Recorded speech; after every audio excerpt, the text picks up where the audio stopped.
Hi, this is CoreRaven from CoreRavenToday, and today we're actually going to end up going over a feature of RPG Builder, more specifically the equipment portion of RPG Builder. I'm going to go over how to be able to create your own pieces of equipment like chest, helmet, and arms and gauntlets and such like that. How to be able to create them in the game, add them to your character, and then allow RPG Builder to be able to recognize them as an asset that can be picked up and found in game and then equipped. The next thing we'll end up going over will end up being weapons, to be able to determine when you pick up a weapon where that weapon is supposed to be placed, and how it's going to end up being held in your hand and such like that. And the last thing we'll end up going over is how to be able to get rid of hair sticking through your model and such like that. So let's just go ahead and get right on into it. So, in your project, the first thing that you want to end up doing, it doesn't matter exactly which scene you're in, but it's better to be in whatever your main menu scene is when starting, just so that when you hit play and such, that it'll proceed as you want to. First, let's go ahead and go to your characters. If you haven't already done so, you need to create your own player model that you plan on using as your main character, which, if y'all want a video on how to be able to create the main character and all of the stat adjustments and things like that that can go along with that, just let me know and I'll do so. You can also end up using the character demo that actually comes with RPG Builder. If you're wanting to use low poly assets and such like that, it's a very good model. But for me, I've actually got a model that I am using from Infinity PBR. So the first thing we're going to end up doing is going to the actual player model and opening the prefab. Within the prefab here, this is where you're going to add all of the different types of armors and stuff. You'll notice that I've got quite a few different types of armor, which today I'm just going to be making a chest piece to show you how. But you'll see I've actually got a whole set of armor already that whenever it is equipped to the character, it'll look something similar to this. And I piecemealed most of those together to be able to create those particular armor, so I'm going to actually show you how to do that today. So the first things first is I'm actually going to go and select these, because these are all the ones that I actually plan on doing. And if you open up each of these, you'll notice if I select all of the inner portions here, under the materials, they're all using the Armor 4D material. When I scroll down here and I go to the Armor 4, you'll notice that this is where the different materials that are being used. Now, if you have multiple different materials that can go onto the same equipment, then it doesn't really matter which one is on this one, because you'll be able to change that very easily with RPG Builder. So you won't need to do what I did here, where I created a multitude of copies and made them all have the individual materials. I did that just for ease of convenience for me, as I'm creating the different armor sets, being able to see exactly what they're going to look like. But once I have all my armor sets built, I plan on deleting all of the extras, because the only thing that you'll need is the actual materials within RPG Builder, and I'll show you how to be able to utilize that. So when you build your pieces of armor, make sure that all the pieces that are going to be part of the same equipment item that you're making, so for instance this chest piece that I'm making, is all using the same material. If it's not, then you're not going to be able to utilize RPG Builder's resource to be able to swap between materials depending on what item you're using. In that case, you'll want to end up making sure that it has the proper material on it. So this is the armor that I want to end up making. You can piecemeal any type of armor that you want to. I'm actually using, like I said, Infinity PBR assets, and they have a really good set of assets to be able to do it. I haven't done anything with the blender shapes for this particular armor. IPBR has a lot of tutorials on how to be able to do that kind of stuff. I'm just kind of throwing this together to be able to show everybody how to do this. So for now, what we're going to end up doing is we're going to actually create an empty here in armor sets, which you can just create an empty and make armor sets. Nothing special about that. And I'm going to name this padded leather armor. So there we go. And then I'm going to take all this armor sets and I'm going to throw it into this one. Now make sure that all of these are checked as viewable so that when you uncheck this portion here, it'll make that disappear, but they're all still checked as active. The reason for that is that when you equip something, essentially RPG Builder tells these particular prefabs to turn on and then off whenever you unequip them. Also, the name that you use here for this particular armor piece is extremely important. It is case sensitive, and I'll show you why. So you've got this done now. However, your player model doesn't actually recognize that this does really anything. It's just something that's added to the model at the moment, and so RPG Builder won't be able to recognize what's going on with that. So what you want to do is you want to go to the main prefab that you're using and find the player appearance handler script, which is from RPG Builder, and it is kind of what handles the majority of your your assets that appear on your player model. When you first open this, if you haven't adjusted or anything like that, it usually has like 32 different elements. This number you can adjust however you need to. I like to adjust it as a per item basis until I'm confident of how many I'm going to end up having. But this is the important part here. So you need to end up changing this to the number of sets that you have. So I'm going to go ahead and change this to 5. Now I'm going to click and drag the padded leather armor into this. So now RPG Builder understands that there is a prefab that can be equipped onto this character cosmetically. So now that you have that, we're actually going to open up RPG Builder itself.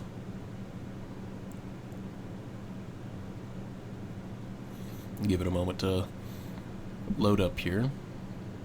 I have a lot of assets in this game, so it's sometimes takes a minute to load. So now that I've got it up, you'll come down here to General, and under Items, we're just going to go ahead and create a new item. We're going to name this Padded Leather Armor.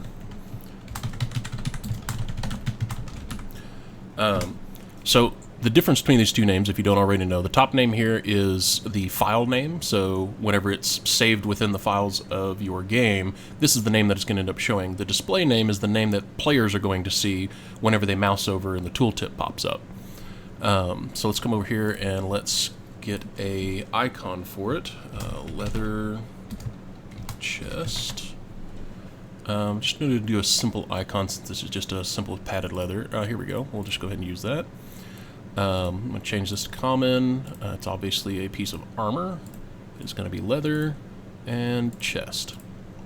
Alright, so now I've got my armor and I can come down here. Now if you have additional armor slots that are not part of this, I will show you how to be able to add additional armor slots and armor types. So yeah, we're going to come down here. Now you can add a multiple different amount of action abilities if you want to. Essentially that just means that when the armor is equipped, it grants the character the ability to be able to use certain spells or abilities that you end up creating within the combat menu. And then you can add sockets if you wish for it to have sockets. And here's the important part here. So visual, under visual, the model name, remember I told you that the name that you end up naming this prefab is case sensitive, and that's because it has to be placed in here. And it can't be click and drag in here. So you're going to make sure that you name it. And then you have your optional materials. So here is where I said that your material that you were using on the actual prefab doesn't matter, so long as all materials are meant for that particular model.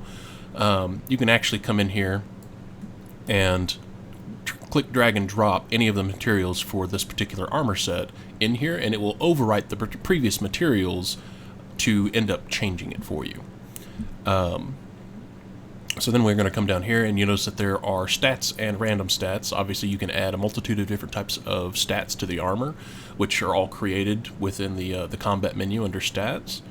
You can make them randomized so that it's actually random whenever you pick it up or whenever you create it, to determine whether or not it has a certain number of stats and what the variable range of those stat pluses or minuses are. You can also end up making a requirement that makes it to where you have to be a specific level, or your skill has to be a specific level, or even that you have to have an ability or bonus known like heavy armor or light armor You create that as a buff or a bonus or ability that if your character doesn't know it, they can't equip it. This is the other really important part. You have to make sure that you add the action equip, which is the first one that pops up whenever you use this.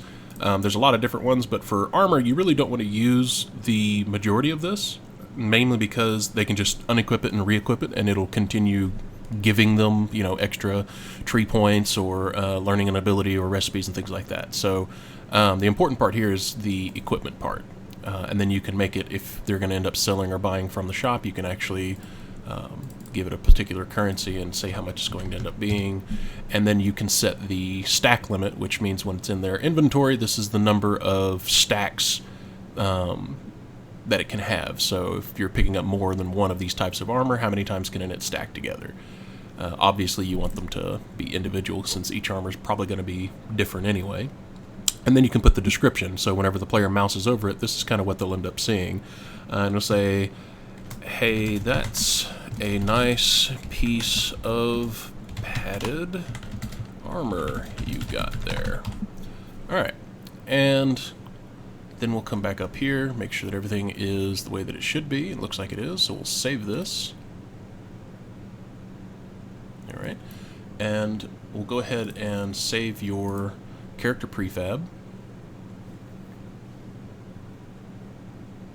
And let's go ahead and just jump right into the game.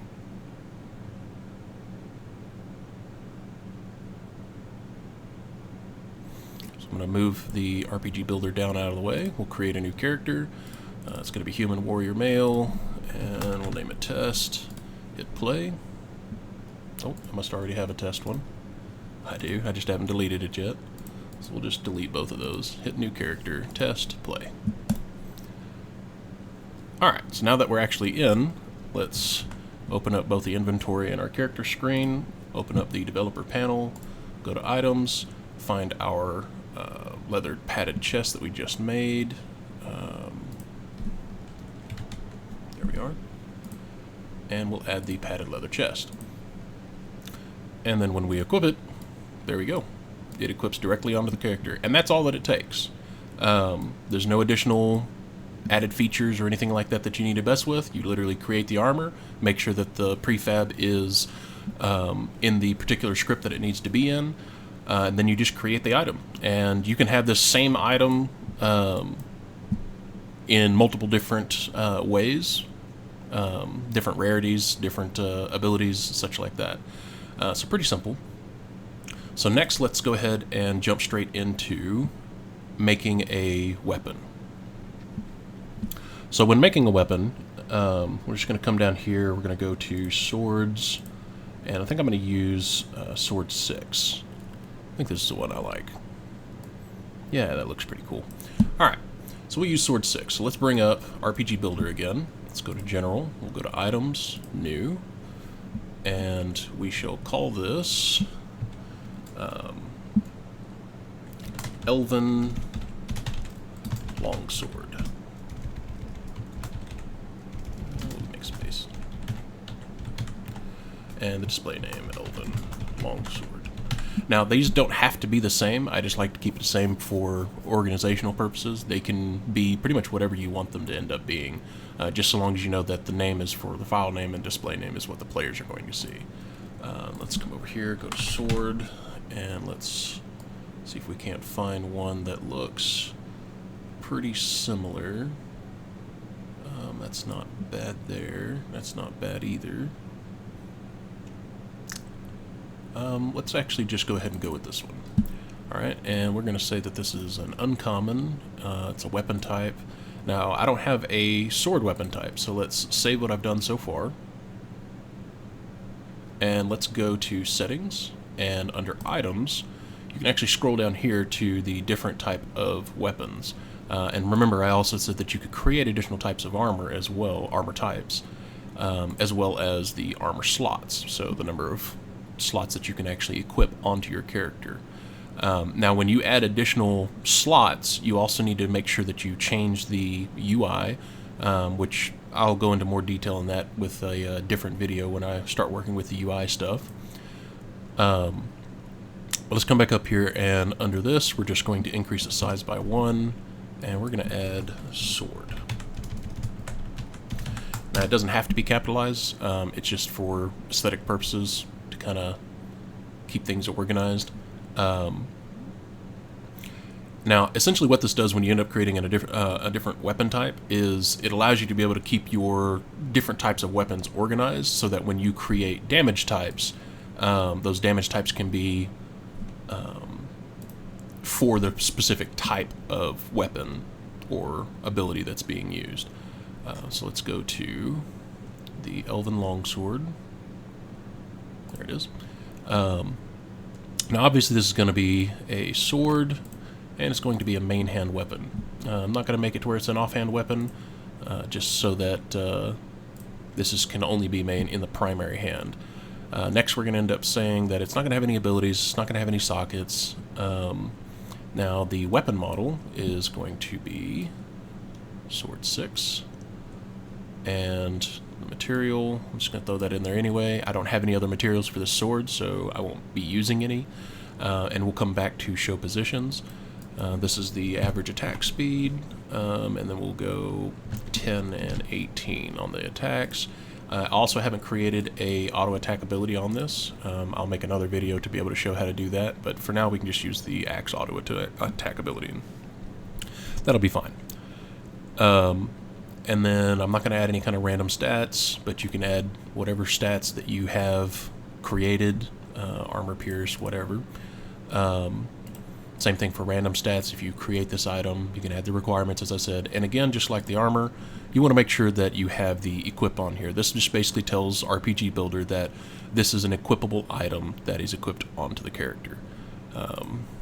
Make it to where it can be sold and bought. And it can only have one stack limit. A cool sword. And that's pretty much all that you need to do here. So let's go ahead and we'll save this. Now I'm not going to close this out, I'm just going to drop this down again. And let's hit play.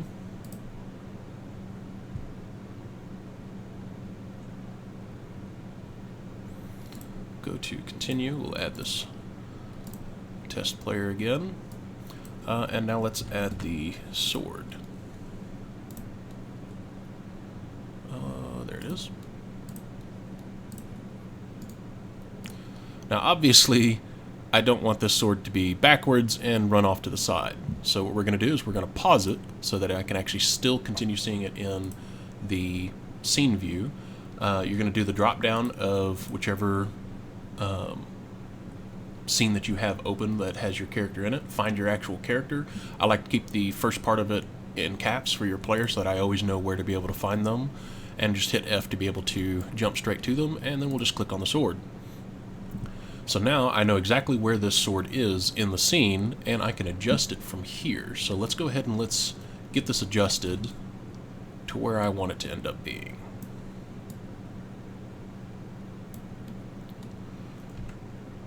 And we'll just do like so.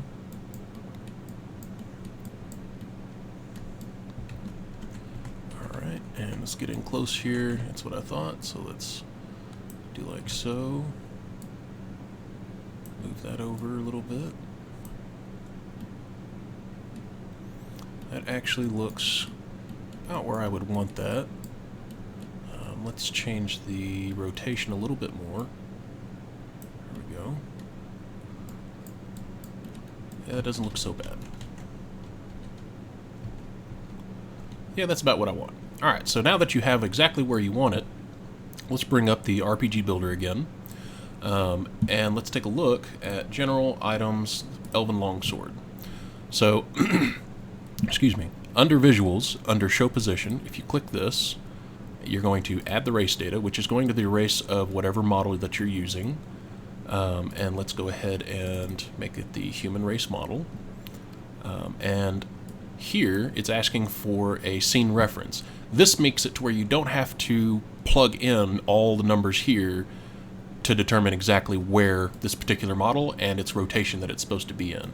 And if you're using a two-handed weapon and such like that, and so you've got an animation where he's holding it in two hands whenever he's in combat stance, this is where you're going to end up putting that data, so that when he's in combat stance, the sword or weapon is going to be where it should be while he's in that stance. But since my combat and rest stance are exactly the same right now, I'm not going to worry about that. So what I'm going to actually do is move this back over here, and I'm going to take the Sword 6 clone, and I'm just going to drag and drop into the scene reference, and I'm going to save. Alright, I'm going to go ahead and close RPG Builder, and then I'm just going to hit play to close that out. Go to character spot. And then what I'm going to do is I'm actually just going to make an entirely new character to show you that now if I spawn that weapon and equip it, that it will actually end up working perfectly fine. And it'll be exactly where you want it to end up being without issue. Whoops. Let's go ahead and open this. Character items, sword, and there you are. And you'll do this with the majority of your items. Now, if your items have the same anchor point, you probably won't have to adjust all of your items, but just expect that the majority of your weapons and such like that that you're going to end up equipping, you are going to have to manually adjust them to fit properly. And you probably should anyway, because every weapon's going to pretty much be different as far as where and how it should be held. But once you've done that, you are good to go. So that's how you end up creating your own pieces of armor and being able to equip them and being able to add weapons into your game and have it to where they're supposed to be on the character, and how to be able to choose between the rest and combat positions and the rotations and such that they are supposed to be in. So the next thing that we're going to actually end up going over is how, when you equip a helmet, to make that end up disappearing, which that actually goes into how to make other body parts disappear as well. So if I come over here to our character, and I scroll down here to use body parts, you notice I have this unchecked, and that's essentially because I don't want any of my body parts to disappear when armor is equipped. I want the armor to overlay over the body parts, and with Infinity PBR, with the blend shapes that they use with all of their models, it actually makes it very efficient to overlay the armor onto the model without having to worry about everything poking through, because you can adjust those blend shapes on a per model basis until it looks the way that you want to end up looking. But if you're using low poly, or you're using models that you want the character's body parts to disappear underneath the armor whenever it's equipped, you'll actually just check the use body parts, and then you'll drag and drop whatever model parts or set parts that you want to disappear when a piece is equipped to that particular spot. So now let's actually go into how to make the head end up making the hair disappear whenever a helmet's actually equipped.